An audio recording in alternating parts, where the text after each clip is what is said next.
Hi hello friends, మా అత్త వాళ్ళ ఊరికి వచ్చిన కూరగాయల బండి.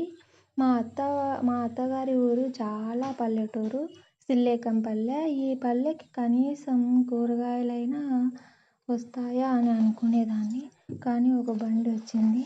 చాలా చాలా అంటే ఫ్రెష్గా ఉంటాయి కూరగాయలు. ఈ పల్లెటూరికి ఇంత ఫ్రెష్గా కూరగాయలు తీసుకొని వస్తున్నారు వీళ్ళు. చాలా ఫ్రెష్గా ఉన్నాయి.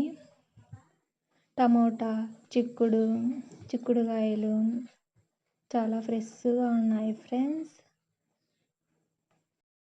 చాలా ఫ్రెష్గా ఉన్నాయి. బెండకాయలు, వంకాయ, మటికాయ, అలసందలు, పచ్చిమిర్చి, కాకరకాయ, మునక్కాయ, బీట్రూటు, ఉల్లగడ్డ, చిక్కుడు అన్నీ చాలా ఫ్రెష్గా ఉన్నాయి ఫ్రెండ్స్. అసలు ఈ పల్లెటూరికి ఇంత ఫ్రెష్గా తీసుకొని వచ్చిండ్రు.